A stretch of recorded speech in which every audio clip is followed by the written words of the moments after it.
नमस्कार दोस्तों, मैं विजय कुमार आपका स्वागत करता हूं आपके अपने YouTube channel true and details में। तो दोस्तों, हमने 5000 से अधिक प्रश्नों की प्रैक्टिस सेट की शुरुआत की है, जिस हर सेट में 25 महत्वपूर्ण प्रश्न करवाए जाएंगे और लगभग 190 सेट तैयार किया गया है दोस्तों, जिसमें से 100 सामान्य अध्ययन और 90 करंट अफेयर्स से रिलेटेड होंगे दोस्तों।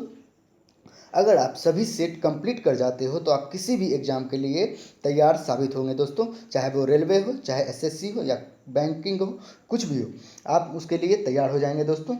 तो 25 प्रश्न करवाया जाएगा, तो ध्यान से देखिएगा और पूरा देखिएगा ताकि कोई भी प्रश्न आपसे छूटे नहीं। तो चलिए दोस्तों, आज की शुरुआत करते हैं। हमारा पहला प्रश्न है, मेनिनजाइटिस तानिकासोथ नामक रोग में शरीर का कौन सा अंग प्रभावित होता है? ऑप्शन देख लेते हैं।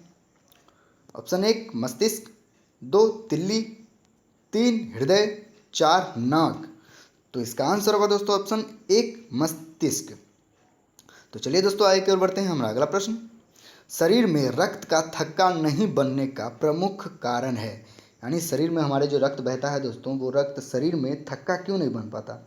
तो इसका प्रमुख कारण क्या है? तो देखते हैं। इसका ऑप्शन है विटामिन के, ऑप्शन 2 हिपेरिन की उपस्थिति, 3 प्रोटीन के कारण, 4 इनमें से कोई नहीं। तो इसका आंसर होगा दोस्तों ऑप्शन 2 हिपेरिन की उपस्थिति के कारण शरीर में रक्त का थक्का नहीं बन पाता है दोस्तों। चलिए आगे कर बढ़ते हैं। हमारा अगला प्रश्न, एंजाइम मूलतः क्या है?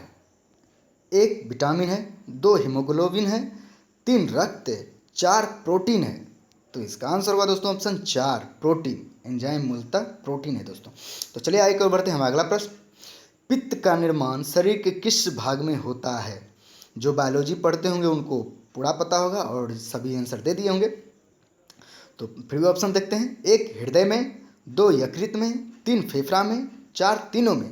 तो इसका आंसर होगा दोस्तों ऑप्शन 2 यकृत में। तो चलिए दोस्तों, आगे की ओर बढ़ते हैं। सूर्य सदैव पूर्व से ही निकलते हैं क्योंकि 1 सूर्य पृथ्वी का चक्कर लगाता है, 2 सूर्य पूरब में ही निकलता है, 3 पृथ्वी पश्चिम से पूर्व की ओर घूमती है, 4 इनमें कोई नहीं। तो इसका आंसर होगा दोस्तों ऑप्शन 3 पृथ्वी पश्चिम से पूर्व की ओर घूमती है, इसलिए सूर्य सदैव पूर्व से ही निकलते हैं दोस्तों। तो दोस्तों, 25 प्रश्न में से आप कितने कर पाते हो वो कमेंट बॉक्स में जरूर बताएं, और अंत में हमने आपसे एक सवाल भी पूछा है जिसका जवाब आपको कमेंट बॉक्स में देना है। तो चलिए दोस्तों, आगे कर बढ़ते हैं। हमारा अगला प्रश्न, न्यूटन ऑब्लिक किग्रा किस भौतिक राशि का मात्रक है? 1 संवहन, 2 वेग, 3 त्वरण, 4 द्रव्यमान। तो इसका आंसर होगा दोस्तों ऑप्शन 3 त्वरण। तो चलिए आगे कर दोस्तों बढ़ते हैं। स्फिग्नोमेनोमीटर नामक यंत्र से क्या नापते हैं? 1 रक्तदाब, 2 समुद्र की गहराई, 3 हवा की आर्द्रता, 4 तीनों को। तो इसका आंसर होगा दोस्तों ऑप्शन 1 रक्तदाब। चलिए आगे की ओर बढ़ते हैं। समुद्र का जल नीला क्यों दिखाई देता है? 1 प्रकाश के परावर्तन के कारण, 2 विचरण के कारण, 3 प्रकीर्णन के कारण, 4 इनमें कोई नहीं। तो इसका आंसर होगा दोस्तों ऑप्शन 3 प्रकाश प्रकीर्णन के कारण दोस्तों समुद्र का जल नीला दिखाई देता है। तो चलिए आगे की ओर बढ़ते हैं। हम अगला प्रश्न देख लेते हैं। क्लोरोफिल के कितने घटक हैं? 1 10, 2 3, 3 4, 4 9। तो इसका आंसर होगा दोस्तों ऑप्शन 3 4। क्लोरोफिल के 4 घटक है दोस्तों, याद रखिएगा। क्लोरोफिल ए, क्लोरोफिल बी और निकोटीन, और एक है दोस्तों क्लोरोफिल ए, क्लोरोफिल बी और निकोटीन, और है एक जैंथोफिल। तो चलिए दोस्तों, देरी हुई इसके लिए सॉरी, याद नहीं आ रहा था। तो चलिए आगे की ओर बढ़ते हैं अगले प्रश्न की ओर। रासायनिक प्रकाशहीन प्रतिक्रिया क्लोरोफिल के किस भाग में होता है? 1 स्ट्रोमा में, 2 कैरोटीन में, 3 क्लोरोफिल ए में, 4 इनमें से कोई नहीं। तो इसका आंसर होगा दोस्तों ऑप्शन 1 स्ट्रोमा में। तो चलिए आगे की ओर बढ़ते हैं। हमारा अगला प्रश्न, पौधों की वृद्धि को नियंत्रित करने वाला हार्मोन कौन सा है? 1 ऑक्सीजन, 2 ऑक्सीन्स, 3 नाइट्रोजन, 4 इनमें कोई नहीं। तो इसका आंसर होगा दोस्तों ऑप्शन 2 ऑक्सीन्स। तो चलिए आगे की ओर बढ़ते हैं। हम अगला प्रश्न देख लेते हैं।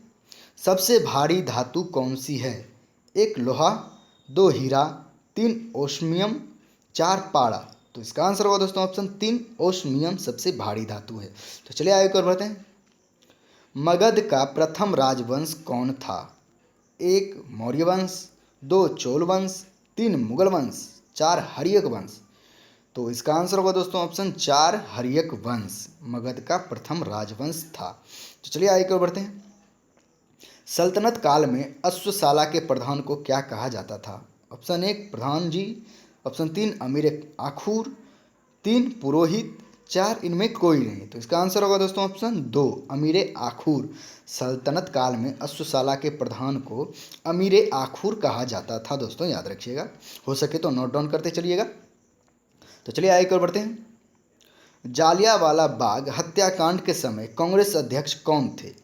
1 एनी बेसेंट, 2 मदन मोहन मालवीय, 3 चित्तरंजन दास, 4 भगत सिंह। तो इसका आंसर होगा दोस्तों ऑप्शन 2 मदन मोहन मालवीय। जालियांवाला बाग हत्याकांड के समय कांग्रेस के अध्यक्ष मदन मोहन मालवीय थे दोस्तों, याद रखिएगा। तो चलिए आगे की ओर बढ़ते हैं।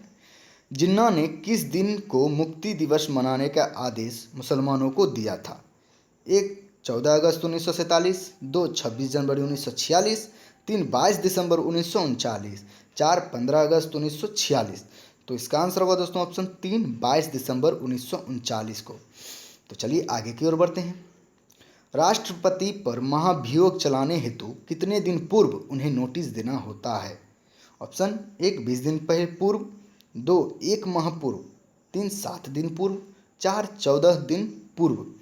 तो इसका आंसर सभी जानते होंगे, इसका आंसर है 14 दिन पूर्व राष्ट्रपति को नोटिस दिया जाता है दोस्तों, याद रखिएगा। तो चलिए आगे की ओर बढ़ते हैं।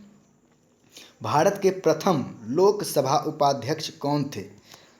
हम तो आज तक पढ़ते आ रहे हैं कि भारत के प्रथम लोकसभा अध्यक्ष कौन थे, सभी जानते होंगे, गणेश वासुदेव मावलंकर हैं। लेकिन लोकसभा उपाध्यक्ष कौन थे दोस्तों, इसका आंसर बताइए। इसका ऑप्शन है गणेश वासुदेव मावलंकर, 2 राजेंद्र प्रसाद, 3 पंडित जवाहरलाल नेहरू, 4 एम अनंत सायनम अयंगर। तो इसका आंसर होगा दोस्तों ऑप्शन 4 एम अनंत सायनम अयंगर भारत के प्रथम लोकसभा उपाध्यक्ष थे दोस्तों। तो चलिए आगे की ओर बढ़ते हैं। भारत में कोयला प्रचुर मात्रा में कहाँ पाया जाता है? ऑप्शन 1 बिहार में, 2 असम में, 3 गोंडवाना क्षेत्र में, 4 इनमें कोई नहीं। तो इसका आंसर होगा दोस्तों ऑप्शन 3 गोंडवाना क्षेत्र में पाया जाता है प्रचुर मात्रा में कोयला। तो चलिए आगे की ओर बढ़ते हैं। माओरी जनजाति का निवास कहाँ है? 1 ऑस्ट्रेलिया में, 2 भारत में, 3 नेपाल में, 4 न्यूजीलैंड में। तो इसका आंसर होगा दोस्तों ऑप्शन 4 न्यूजीलैंड में माओरी जनजाति का निवास होता है दोस्तों, न्यूजीलैंड में वहीं पाए जाते हैं। तो चलिए आगे की ओर बढ़ते हैं। भारत में किस राज्य में साक्षरता प्रतिशत सबसे अधिक है? ये सभी जानते होंगे दोस्तों। तो ऑप्शन देखते हैं। 1 केरल, 2 गोवा, 3 असम, 4 बिहार। तो इसका आंसर होगा दोस्तों ऑप्शन 1 केरल, सही है दोस्तों। तो चलिए आगे की ओर बढ़ते हैं। अशोक चक्र प्राप्त करने वाली प्रथम महिला कौन थी? इनके नाम पर एक फिल्म भी आई थी दोस्तों, जिनमें सोनम कपूर ने उनकी भूमिका निभाई थी। गेस कर सकते हैं आप लोग।